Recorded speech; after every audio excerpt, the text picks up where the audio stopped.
Hi, I'm Mike from 1A Auto. We've been selling auto parts for over 30 years.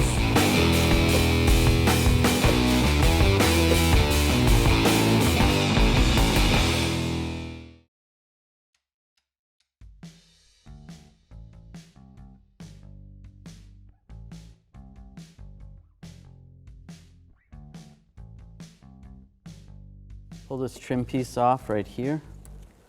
We're going to use a trim piece tool. Pull like that, and then there's a little stud here. Pull that away. We're going to pull this crank off. Keep in mind where the position of the crank is. So you could make a little chalk mark right there if you wanted to, or just keep in mind where it goes. You're going to need a special crank tool. Get in behind here.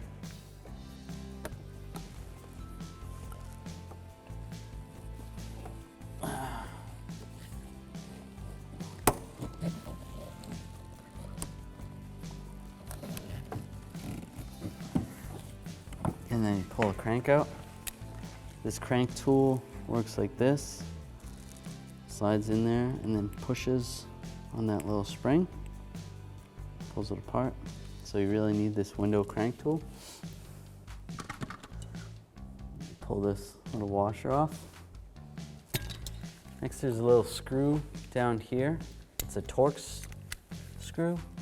It's a T20, so we're going to use a T20 socket and an extension and a ratchet. Take that out.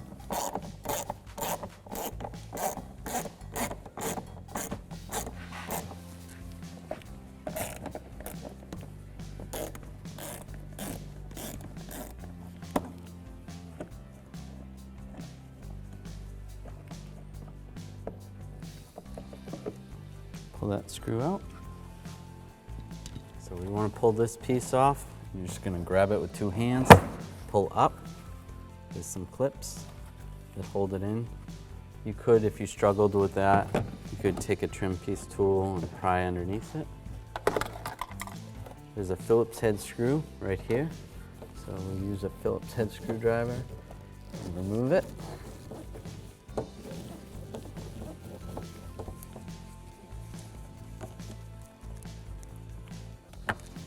Remove that screw.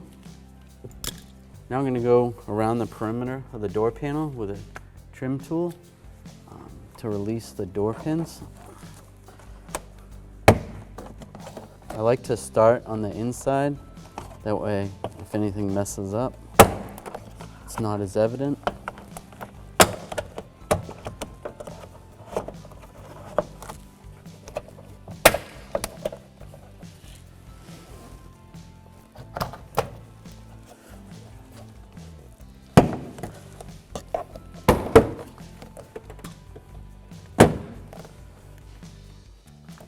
And with those all popped up, we can lift up on the door panel. Now we're going to pull this insulator off. You can use a razor blade to cut some of this. This has been removed before, so it's coming off pretty easily. Just peel it off. Move it out of your way. Inside this door panel is a little lock that goes to this rod right here. That's the rod for the lock cylinder. So I'm going to use a little pick tool, a 90-degree pick tool. I'm going to pull on this little tab, and it's going to unlock the rod, and then I'm going to slide the rod out, just like that. I'm going to pull this little cover right here. Just use my 90-degree pick. You can use a screwdriver.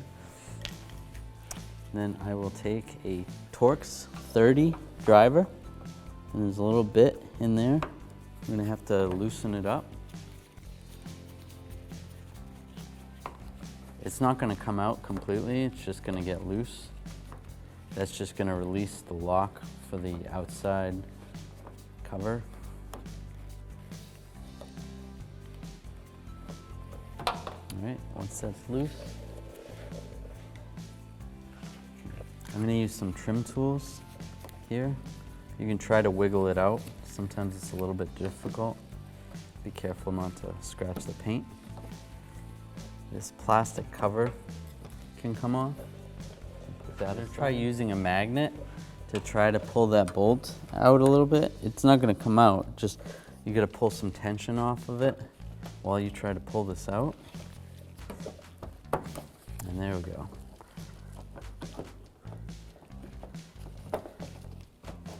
We can pull this housing out. What was going on was that bolt was getting stuck in the hole right there.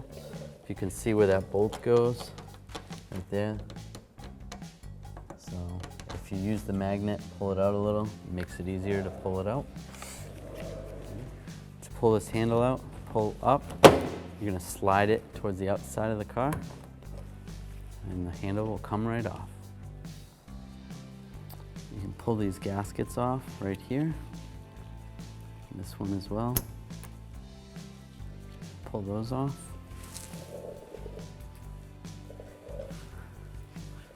Then from the inside of the car, I can grab the handle assembly and slide it to the outside. I can pull it out.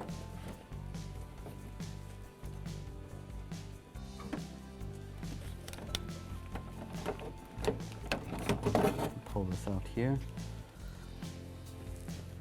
To get the cable off here, just slide up like that, and then slide the ball out.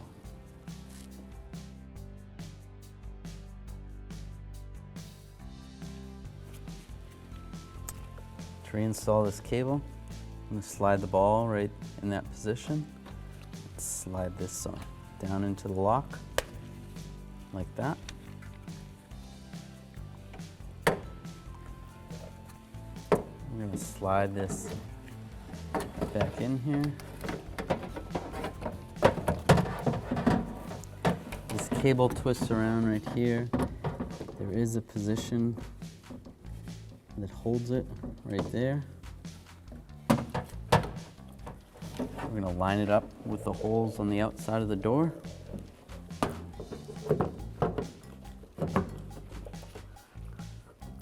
With those two little tabs and those two little tabs, and we'll slide it towards the vehicle.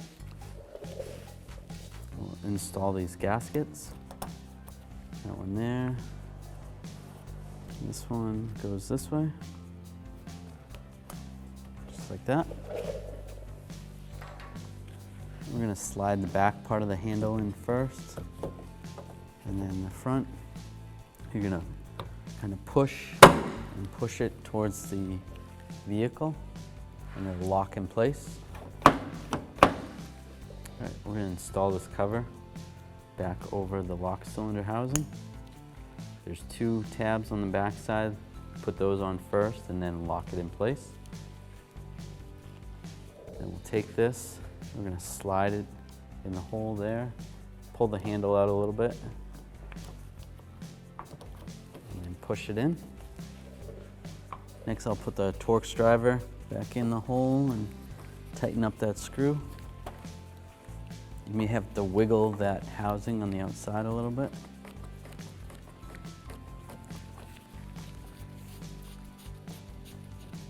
And just snug that up, not too tight. Install this cover right here. We're going to hook the lock cylinder rod back up. Just slide it in up top and push down on the lock. We're going to reinstall this vapor barrier. Just push it on. The butyl tape should re-stick to itself.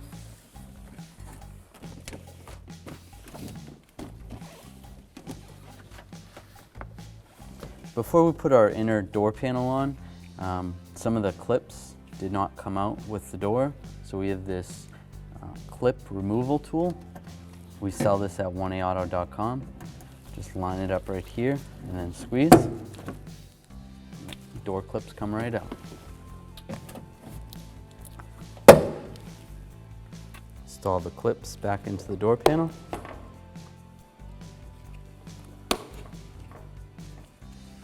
Yep. Now we're going to install the door panel.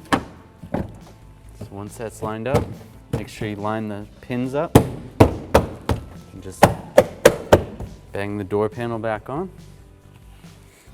Make sure it's flush all the way around. We'll take this screw, Phillips head screw, install it there, tighten it down with our Phillips head screwdriver.